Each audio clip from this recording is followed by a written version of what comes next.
Hello बच्चों, ये है आपका 2024 का पेपर साइंस का। 2024 जो इस साल हुआ था बोर्ड का, तो इसका सेट है 31। देखिए सेट 1 लिखा है, इसी तरह से सेट 1, सेट 2, सेट 3 होता है। ठीक, तो अगर आप एक क्वेश्चन देखेंगे ना तो कई सारे माने सेट में एक एक क्वेश्चन एकदम हूबहू रिपीट होते हैं। तो अभी हम दिखाएंगे तीनों सेट को। तो पहले पहला सेट आप देख लीजिए, इसका MCQ भी सॉल्व करा दूंगी मैं। ठीक है, तो हम चलते हैं अपने क्वेश्चन MCQ पे। देखिए सबको पता ही है कि सेक्शन 5 होते हैं इसमें। और देखिए सबसे पहले कि आपको पेपर मिलेगा तो 15 मिनट के लिए आपको पढ़ने के लिए मिलेगा, 3 घंटे लिखने के लिए मिलेगा। तो वही सारी चीज़ें देखिए, टाइमिंग जो है, और हर साल ये टाइमिंग वही रहता है। आप लोगों की टाइमिंग नहीं चेंज होती है, जनरली हाई स्कूल वालों की बिल्कुल नहीं, इंटर की भी हो सकती है।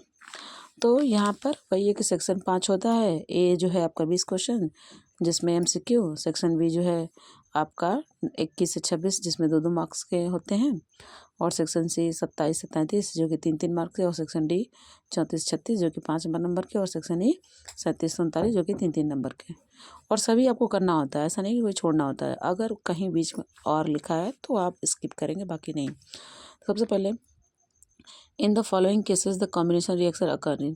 सबसे पहले पूछ रहा है कि इनमें कौन सा जो है कॉम्बिनेशन रिएक्शन दिखाई दे रहा है। तो इसका ऑप्शन सही है ओनली थर्ड, क्योंकि अगर आप इसको देखो, इस वाले रिएक्शन में कॉम्बिनेशन में क्या है कि जब आप A+B कर लो, A+B, तो ये बनना चाहिए AB यही आपका कॉम्बिनेशन रिएक्शन होता है कि दो अलग अलग रिएक्टेंट मिलके एक सिंगल प्रोडक्ट बनाते हैं, तो कॉम्बिनेशन रिएक्शन।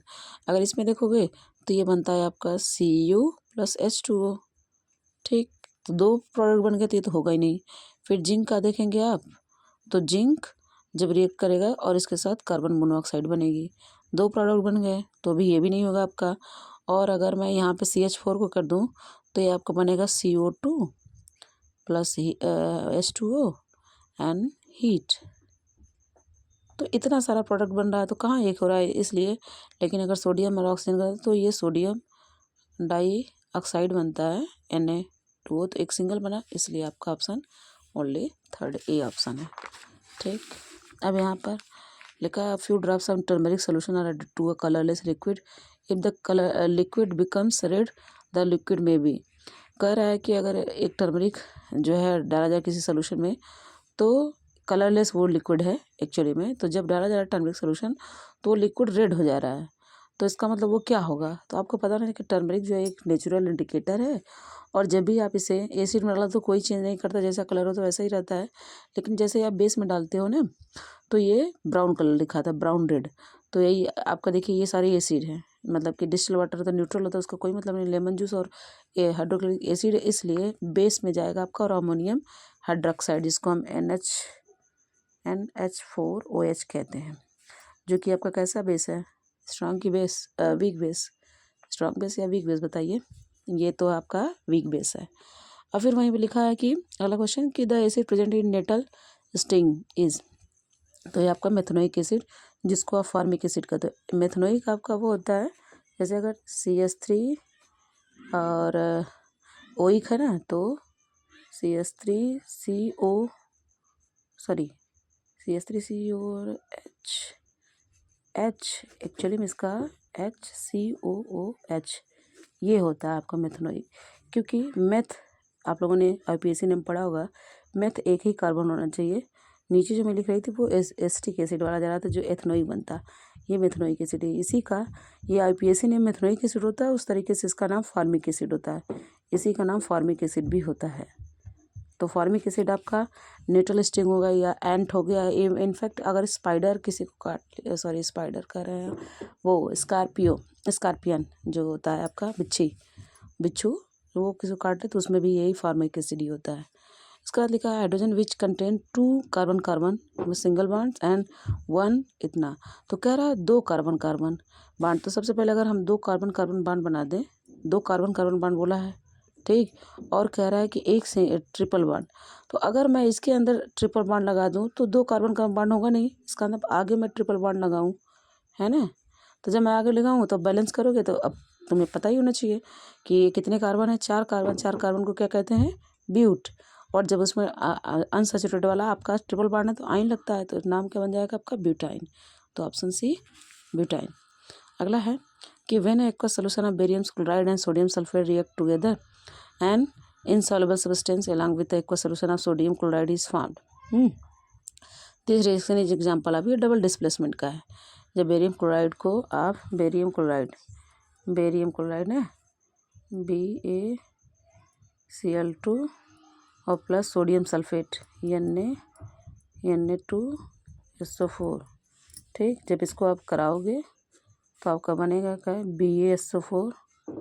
BaSO4 और इसके बाद NaCl बैलेंस करना आप लोग जानते होंगे। तो इस तरीके से आपका बनता है। तो दो जगह देखिए, ये भी शिफ्ट हो रहा है, ये भी शिफ्ट हो रहा है, दोनों, तो इसको डबल डिस्प्लेसमेंट कहते हैं। अगला है कि the name of carbon of compound A form when the following reaction. इसमें से आप करते कौन सा बन रहा है। आपको याद हो सकता है कि मैंने जब आप लोग पढ़ते हो तो दौरान ये बनता है कि सोडियम हाइड्रोजन कार्बोनेट, इसका फार्मूला क्या होता है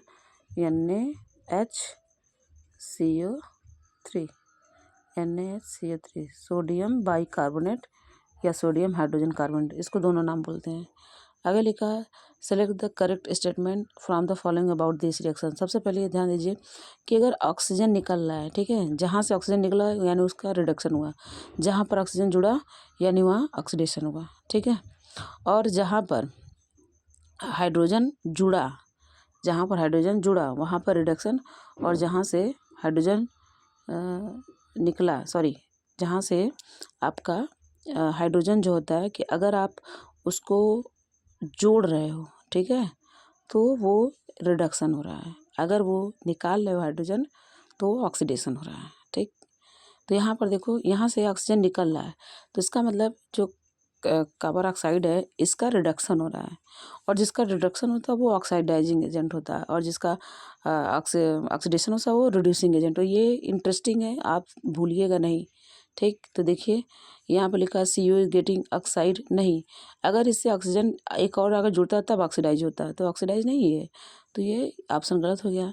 फिर H2 is getting oxidise and CO getting reduce, देखिए CO गेटिंग रिड्यूस लिखा तो ये रिड्यूस तो है, और यहाँ पे ऑक्सीडाइज देखिए, यहाँ हाइड्रोजन यहाँ पर ऑक्सीजन आकर जुड़ गया, तो इसका क्या हो रहा है, ये ऑक्सीडाइज हो रहा है, इसलिए आपका ऑप्शन बी करेक्ट हुआ। अगला question, current in the human respiratory system the path taken by air when we breathe इन।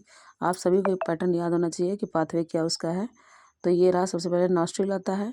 देखिए अगर मैं यहाँ पर डायग्राम बनाने की कोशिश करूँ तो ये रहा नाक, इस तरीके से बक्कल कैविटी बना लिया, थोड़ा सा डायग्राम आप कह सकते हैं गड़बड़ है, ये रहा ऐसे।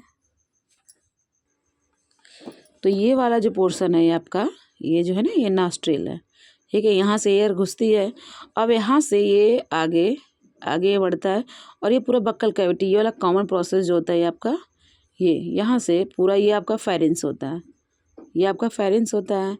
देन इसके आगे जब बढ़ते हो तो यहीं पर अपना साउंड बॉक्स होता है, यहीं पर अपना साउंड बॉक्स होता है, यहीं पर बेस पे। तो इसको हम कहते हैं लैरिंग्स, साउंड बॉक्स को हम कहते हैं लैरिंग्स। जो ह्यूमन के अंदर साउंड बॉक्स होता है उसको लैरिंग्स कहते हैं, अगर चिड़िया हो तो उसको कहते हैं हम साइरिंस, SY, ठीक। और इसके बाद ये आपका विंड पाइप आ जाता है, जिसको हम ट्रैकिया कहते हैं, ट्रैकिया 2 भागों में बढ़ता है, जिसको हम ब्रोंकस कहते हैं, और ये फाइनली फिर डिवाइड होता है, जिसको हम ब्रांकियोल कहते हैं, मतलब प्राइमरी ब्रांकस, ऐसे करके लास्ट में आप देखते हो कि ये टर्मिनल पॉइंट पे balloon like structure which is called alveoli, that mean unit of lungs. तो यानी ये करंट पाथवे क्या हुआ आपका, सबसे पहले nostril, then pharynx, then larynx, then trachea, then alveoli, ठीक है, ये आपका हो गया। अगला question, a doctor advise a person to take injection of insulin. देखिए इंसुलिन का काम क्या है कि अगर ब्लड में जो ग्लूकोज का लेवल है, अगर ग्लूकोज का लेवल ब्लड में ज़्यादा होता है ना, तो उस दौरान हमारी बॉडी नेचुरली इंसुलिन रिलीज़ करती है, और जैसे इंसुलिन रिलीज होती है तो ग्लूकोज का जो लेवल है वो बैलेंस रहता है, और ये ग्लूकोज जो कन्वर्ट हो जाता है आपका ग्लाइकोजन में, ये ग्लाइकोजन में कन्वर्ट हो जाता है, ठीक, जो हमारे मसल्स में, हमारे लीवर्स में स्टोर होता है, ये जब इंसुलिन ग्लूकोज का। तो कह रहा है कि कब, कह रहा है कि डॉक्टर इंजेक्शन लेने के लिए इंसुलिन को, तो क्या लिखा है, और इंसुलिन कहाँ से रिलीज होता है आपका, पैंक्रियाज से। पैंक्रियास से एक और हार्मोन निकलता है जिसका नाम ग्लूकागॉन होता है। तो यहाँ पर क्या है आंसर कि his pancreas was not secreting the required hormone in proper amounts. तो जो इंसुलिन का जो प्रॉपर अमाउंट में ये पैंक्रियास का सिक्रेशन नहीं हो रहा है तो उसको हम कहते हैं तब उस पर्सन को इंसुलिन का इंजेक्शन लेना होता है। जैसे मेरे स्कूल में एक बच्चा है, क्लास 6 में पढ़ता है, और उसको डेली एक इंजेक्शन लगता है इंसुलिन का, क्योंकि वो जन्मजात ही उसको पैंक्रियाज उसका सिक्रेट नहीं करता है इंसुलिन, तो डेली लाइफ के लिए उसको ज़रूरी है। The movement of sunflowers is in response to a stimulus such as day. तो क्या सनफ्लावर के लिए डे या फिर नाइट का ले, तो उसके लिए यही आता है, क्योंकि ग्रेविटी वाला तो जियोट्रॉपिक होता है और सारे आप देखे ही होंगे। Then in bread mould the structure लेवल ए एंड बी रिस्पेक्टिव क्या है, तो जब भी होता है ये आपका स्पोरेंजिया या इसको कह दे स्पोर, और ये जो है आपका हाइफी होता है। तो इस वाले ऑप्शन में आपका ए वाला भी करेक्ट है और आपका सी वाला है। हाँ, मैं बता रही हूँ आपको ऑफिशियल आंसर की में इन दोनों को सही किया हुआ है। तो अगर आप ए भी ट्रिक करते हैं तब भी वो सही मानेगा, और अगर आप सी करते हैं तब भी आपका वो सही मानेगा। ठीक है। अगला क्वेश्चन लिखा है in plants waste products like resin and gums are located stored in. तो ये ओल्ड जाइलम में आपका स्टोर होता है क्या, रेजिन और gums. Then the image form by a concave mirror of focal length 50 centimetre is real in of magnification minus in case of distance between object from its own image. तो इसका मतलब है इसका सही ऑप्शन आपका 0 होगा। ठीक है। और आगे जो है when we can connect to many electrical appliance in a single socket in a circuit having fixed value of current rating, तो उससे क्या होगा आपका, अगर आप एक ही में, तो the current increases beyond the rated value। अगला है कंसिडर फॉलोइंग स्टेटमेंट। इसमें every step in a food chain is called trophic level, बिल्कुल ठीक है। डिकम्पोजर कन्वर्ट कॉम्प्लेक्स इनऑर्गेनिक, नहीं, इनऑर्गेनिक को नहीं कन्वर्ट करता है, वो हमेशा ऑर्गेनिक को, कॉम्प्लेक्स ऑर्गेनिक को सिंपल ऑर्गेनिक में कन्वर्ट करता है, तो ये इनऑर्गेनिक से गलत हो गया। In a food chain energy level increases from lower trophic level to higher, नहीं, कभी भी ये इंक्रीज नहीं होता। हर 10% आपको एनर्जी का जो 10% लाया है जिसको लैंडमैन ने दिया था, वो हर ट्रॉपिक लेवल पे घटता जाता है, तो यहाँ पे इंक्रीज हो ही नहीं सकता, तो ये आपका थर्ड वाला भी गलत हो गया। Then linkage between various food chain is constitute food chain, बिल्कुल, various linked interlinked food chain is called food web, ये आपका डेफिनेशन होता है। तो फर्स्ट एंड फोर्थ ये दोनों सही हो, सेकंड एंड थर्ड आपका गलत है। तेरा फर्स्ट एंड फोर्थ आपका करेक्ट हुआ। ठीक। अच्छा, यहाँ पर आप एलिमिनेशन मेथड भी आप लगा सकते थे। जैसे अगर आपको किसी को पता चल जाता कि नहीं ये गलत है, ये गलत है, तो गलत वाला ऑप्शन इसमें से कोई नहीं जो होता है, तो फिर उसके बाद से आप ट्रिक कर लेते। Biomagnification refers to increase the in the biomagnification होता है क्या, यहीं से आप लर्न करें कि इसका डिफिनीशन है कि biomagnification the amount of harmful chemical in a successive trophic level of a food chain.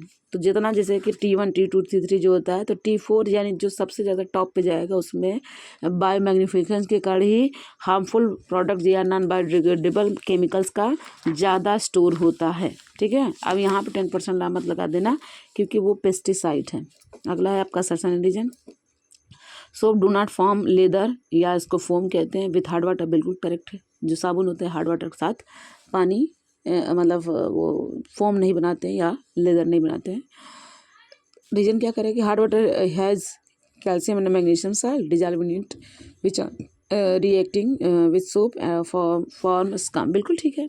क्योंकि ये इसी का क्यों नहीं बना रहा है, क्योंकि उस वाटर के अंदर कैल्शियम और मैग्नीशियम के साल्ट डिजॉल्व होता है जिससे वो रिएक्ट करने पे सोप नहीं बनाता। तो ये आपका ए और आर दोनों करेक्ट और करेक्ट एक्सप्लेनेशन है। अगला है कि chemical coordination in seen both plant and animals होता है, बिल्कुल होता है।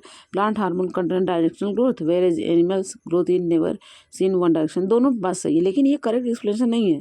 जैसे अगर ये कहता कि हाँ भाई जो केमिकल कोऑर्डिनेशन के माने हार्मोन और जो आपका एक्सोक्राइन ग्लैंड दोनों मिलकर एक साथ काम कर रहे हैं एनिमल में या प्लांट में, तो वो सही होता है कि इसका करेक्ट है। लेकिन ये बोल रहा है कि नहीं ये हार्मोन से ऐसे कर रहा है, तो नहीं ये सही नहीं होगा। तो मतलब ए और आर दोनों सही है लेकिन करेक्ट एक्सप्लेनेशन नहीं है। अगला the commercial unit of electrical energy is kilowatt hour, बिल्कुल ठीक है। और 1 किलोवाट आवर 10⁻6 जूल, जूल नहीं होता वाट है ये, ठीक है। अगला है असर्शन कि ozone is molecule form by the 3 atoms of oxygen, बिल्कुल ओजोन में 3 या 3 मार्ट, ये आपका असर्शन ठीक है। ओजोन शील्ड्स रोकता है, ओजोन रोकता है the surface of earth from ultraviolet radiation from the sun, बिल्कुल ठीक है, ये भी रोकता है, लेकिन ये उसका करेक्ट एक्सप्लेनेशन नहीं है, ठीक है, कि ये नहीं कह रहा है कि जो बन रहा है वो किसकी वजह से बन रहा है, ये सिर्फ बोल रहा है कि वो सिल्ड कर रहा है, छान रहा है, रोक रहा है, फिल्टर कर रहा है, ठीक। तो ये आपका ऑप्शन बी होगा कि आर, ए और आर दोनों सही, लेकिन करेक्ट एक्सप्लेनेशन नहीं है, ठीक है। तो ये तो आपका सेक्शन एक कंप्लीट हो गया। अब देख लो सेक्शन बी में कैसे क्वेश्चन है कि define the terms of ductility and malleability. Ductile और मिलेबल में क्या होता है? डक्टाइल कि अगर आप बहुत ज़्यादा उसको जैसे कि दूर तक उसका वायर बना पाओ, मिलेबल अगर आप उस पतला शीट बना पाओ। Name the element which exhibit both these properties justification, जैसे आपका गोल्ड है, जैसे आपका सिल्वर, दोनों डक्टाइल और मिलेबल बहुत अच्छे हैं।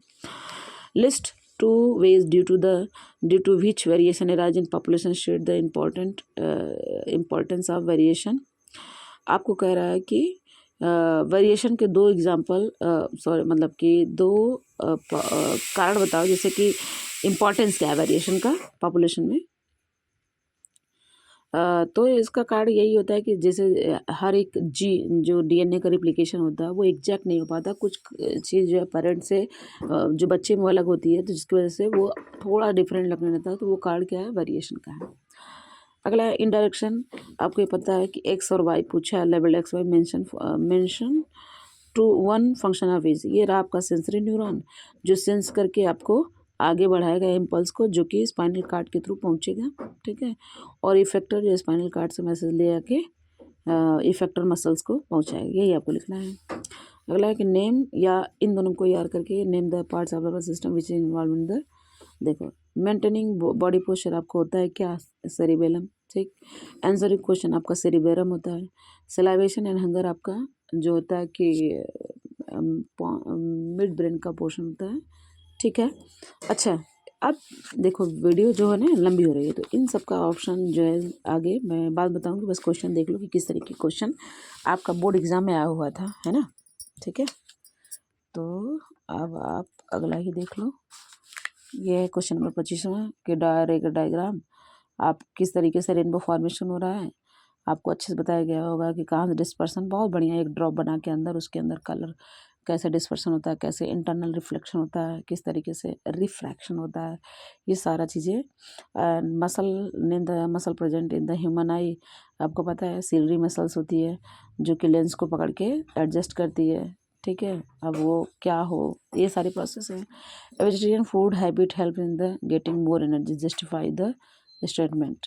Vegetarian food habit help in getting more energy, क्योंकि देखो अभी अगर इसका आंसर मैं दूँ तो इसका मतलब यही होगा कि जैसे कि जो भी जैसे कि इनको डाइजेस्ट करने में आपको ज़्यादा एनर्जी नहीं खपती है, और लिमिटेड मतलब कि एग्जैक्ट अमाउंट में हमको एनर्जी मिल भी जाती है, तो इससे क्या होगा कि ज़्यादा आपको ऑक्सीजन की खपत नहीं होगी और ज़्यादा आप थका नहीं महसूस करेंगे जो आपको वेजिटेरियन खाने की। वही नॉन वेज में तो ज़्यादा बॉडी के अंदर एनर्जी चाहिए इसको पचाने के लिए, इसलिए ऐसा होता है। भाई write a chemical equation for the reaction in which change in colour is observe मैंने metal is kept immersed in a salt solution of another metal. देखो ऐसे ही करके क्वेश्चन है, देखो पीएच वगैरह है, सारी चीज़ें अगर इसको हम सॉल्व अभी करवाएंगे, ऐसा नहीं करवाएंगे, लेकिन देख लो पहले क्वेश्चन कैसे आ रहे हैं। In the part of flower के पार्ट पूछ रहा है, इस तरीके से देख लो कैसे क्वेश्चन है, बहुत आसान से क्वेश्चन है, बस तुम लोगों को लगाना है, ठीक है। देख लो सारे क्वेश्चन सॉल्व करा दूंगी मैं, बस कमेंट में रिप्लाई करना कि जो नहीं आ रहा है एग्जैक्ट उसका आंसर क्या होगा, आंसर कर दूंगी। फिलहाल तो मैं ऐसे आंसर करूंगी, लेकिन जैसे जिसको लग रहा है कि नहीं मैं आंसर ये नहीं कर पा रहा हूँ, तो कोशिश करूंगी मैं इसको कन्वे करने का, ठीक है, इस तरीके से। और ये देखो डायग्राम, अभी से ये ध्यान रखो कि सारे डायग्राम कितने इंपॉर्टेंट हैं, तुमको बनाना नहीं है, सीधे बताना है कि ये क्या है, ये क्या है, ये क्या है, ठीक। ये सारे क्वेश्चन हैं, और ये रहा